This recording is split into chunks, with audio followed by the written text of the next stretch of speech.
Shalom, apa kabar saudara? Kiranya kasih dan anugerah Tuhan senantiasa menaungi saudara sekalian. Pagi hari ini kita akan kembali merenungkan kebenaran firman Tuhan yang diambil dari Amsal 1 ayat 5-6. Amsal 1 ayat 5-6. Saya akan bacakan bagi Bapak Ibu Saudara sekalian. Demikian firman Tuhan. Baiklah orang bijak mendengar dan menambah ilmu, dan baiklah orang yang berpengertian memperoleh bahan pertimbangan untuk mengerti amsal dan ibarat, perkataan dan teka-teki orang bijak. Dan renungan pada pagi hari ini saya beri judul menjadi berkat bagi sesama.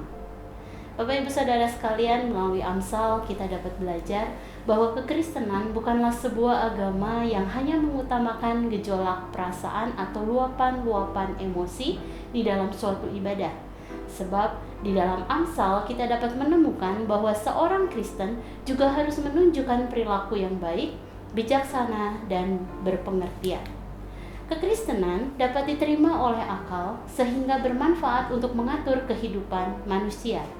Sehingga Amsal tidak hanya memberikan susu untuk bayi, tapi juga makanan keras untuk orang yang kuat, mengubah orang yang jahat menjadi baik, serta menjadikan orang yang tidak berpengalaman menjadi memiliki pengertian. Pada ayat 5-6 kita dapat melihat ada dua tujuan Amsal di dalam kehidupan orang percaya, yaitu yang pertama, sebagai sumber nasihat. Amsal merupakan kitab yang berisi nasihat-nasihat yang lahir dari pengalaman Salomo. Pada ayat 5 kita dapat mengetahui bahwa seorang dapat disebut bijak apabila ia telah belajar mendengar nasihat. Kata mendengar berasal dari bahasa asli yaitu shema, yang juga dapat berarti mendengar untuk menjadi taat. Ketaatan kepada nasihat-nasihat yang terdapat di dalam Amsal atau firman Tuhan menuntut ketekunan untuk melakukan nasihat-nasihat tersebut secara berulang-ulang, sehingga menghasilkan pengertian di dalam pikiran dan hati yang akan dan kemudian akan menghasilkan keputusan, perilaku serta perkataan yang tidak bertentangan dengan kebenaran firman Tuhan. Dengan demikian tujuan Amsal yaitu menjadi sumber nasihat dalam kehidupan orang percaya, tidak hanya agar kita memiliki hati yang terbakar dengan perasaan yang kudus bagi Allah, tetapi juga menjadi berkat bagi orang-orang di sekeliling kita melalui perkataan dan perilaku kita. Tujuan Amsal yang kedua adalah sebagai sumber pengertian. Saudara, pernahkah saudara mendengar peribahasa yang mengatakan orang pandai belajar dari pengalaman dan orang bijak dari pengalaman orang lain, tetapi orang bodoh tidak belajar apapun. Seseorang dapat dikatakan bijak apabila ia dengan tekun mempelajari firman Tuhan dan mengaplikasikannya di dalam kehidupan sehari-hari. Pada ayat 6 kita dapat mengetahui alasan mengapa kita perlu untuk mempelajari dan mengaplikasikan firman Tuhan secara berulang-ulang.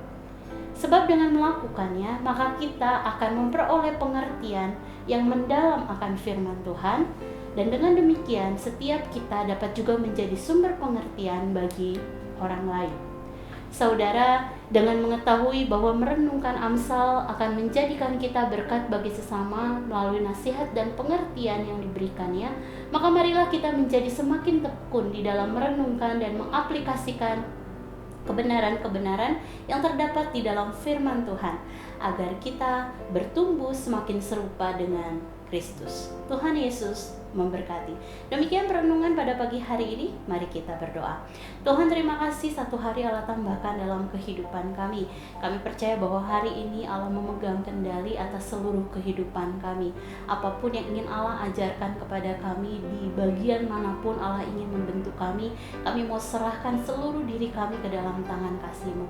Mari berikan kepada kami kerendahan hati untuk kami bisa bertumbuh, untuk kami bisa dibentuk, untuk kami bisa menjadi serupa dengan Kristus di dalam keseharian hidup kami.